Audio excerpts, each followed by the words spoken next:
በገሊላ ባህር ዳር በስተሰሜን ባለች ወደ ናሆም መንደር ወደ ቅፍርናሆም ገባ።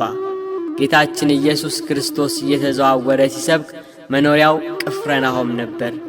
ወደ ቅፍርናሆም ሲገባ ልጁ የታመመበት የጌታን ተአምራት የሰማ አንድ የመቶ አለቃ ወደ ጌታ ኢየሱስ ክርስቶስ እየገሰገሰ መጣ።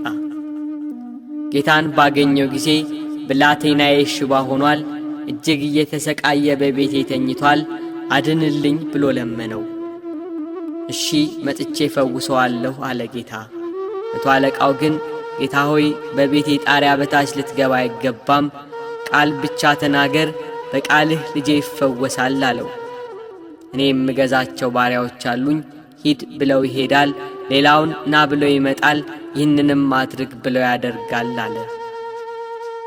ጌታችን ኢየሱስ ክርስቶስ በሰውየው ላይ ባየው 3 ነገር ተደሰተ፤ ሃይማኖት፣ ጥበብና ትሕትና። ጌታ በኢየሩሳሌም እንኳን እንዲህ አይነት ትልቅ እምነት አላገኘሁም ብሎ ተናገረ።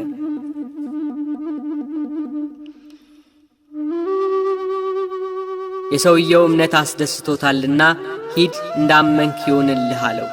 ያ የመቶ አለቃ ወደ ቤቱ ሲመለስ ልጁ ድኖ ወደ እርሱ ሲመጣ አገኘው። የዳነበትን ሰዓት ቢጠይቅ ጌታ ሂድ እንዳመንክ ይሁንልህ ብሎ የተናገረበት ሰዓት ነበር። እንደ እምነቱ ሆነለት።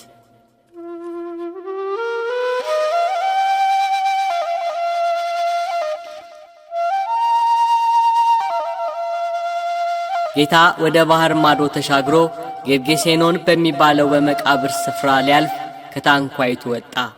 በዚያ በመቃብር ስፍራ አጋንንት የሰለጠነበት እርኩስ መንፈስ የሚያሰቃየው የአካባቢው ሕዝብ የሚፈራው አንድ በሽተኛ ሰው ነበር።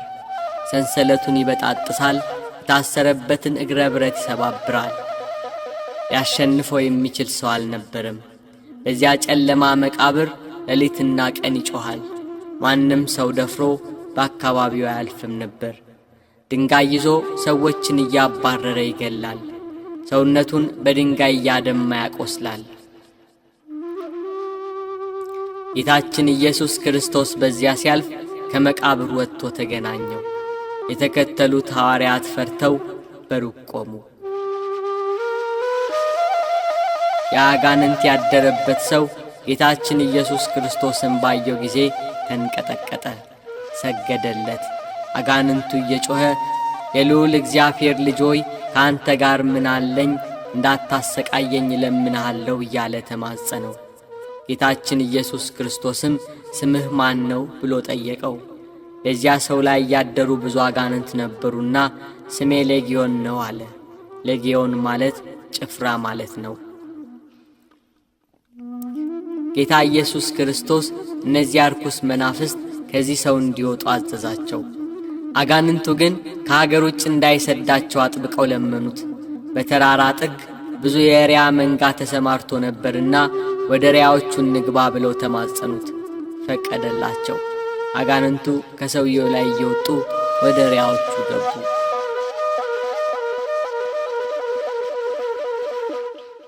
ያ ሰው ወደ ሰውነቱ ተመለሰ።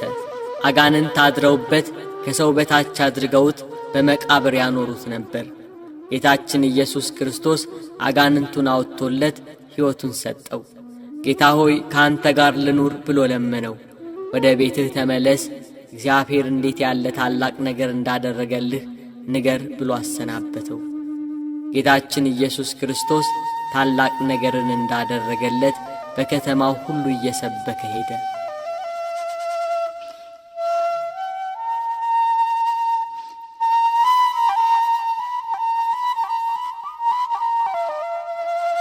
አስራ 12 ዓመት ደም ሲፈሳት የነበረች አንዲት ሴት በኢየሩሳሌም ትኖር ነበር። መድኃኒትን ፍለጋ ብዙ ባለ መድኃኒት ጋር ሄዳ ነበር። ገንዘቧን ሁሉ ከስራ መፍትሄ አላገኘችም ነበር። ተሰቃየች። የአካባቢው ሰዎች ዓይንሽን ላፈር ብለው አራቋት።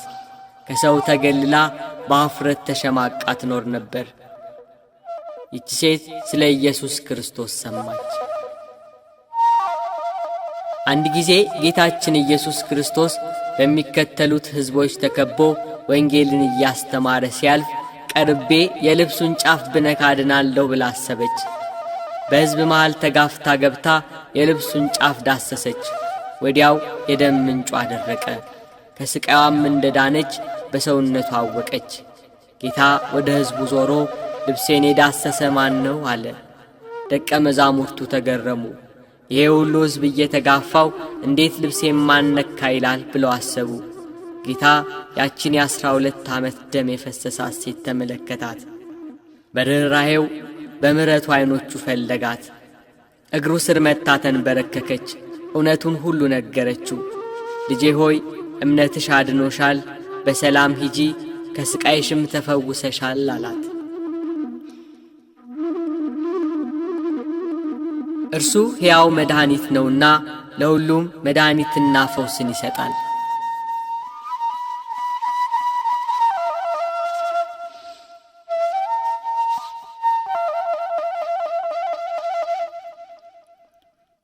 ኢያኢሮስ የተባለ የምኵራብ አለቃ የ12 ዓመት ልጁ ሞተችበት። ወደ ጌታችን ኢየሱስ ክርስቶስ ዘንድ ሄዶ ልጄ ሞተች፣ እባክህ እጅህን ጫንባትና በሕይወት ትኑር ብሎ ተማጸነው። በዚህ ወቅት ጎረቤቶቹ መጥተው ልጅህ ሞታለችና ከእንግዲህ መምህሩን አታድክመው፣ አያስፈልግህም አሉት። እርሱ ግን አልተቀበላቸውም።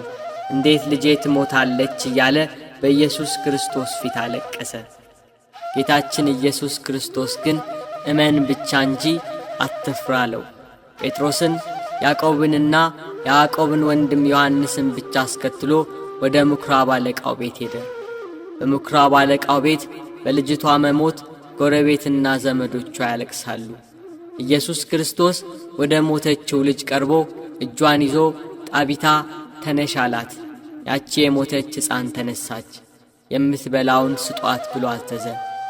ይህንንም ነገር ማንም እንዳያውቅ አጥብቆ ተናገራቸው። የሞቱትን አስነሳ፣ የታመሙትን ፈወሰ፣ ለተራቡት የሕይወት እንጀራን መገባቸው።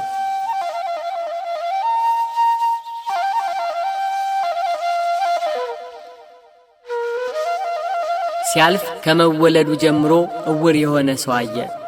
ዘወትር እጁን ዘርግቶ ሰዎች እንዲዘከሩት ይለምናል። ደቀ መዛሙርቱ ይህንን ዓይነ ስውር አይተው ይህ ሰው እውር ሆኖ እንዲወለድ ኀጢአት የሠራ ማን ነው?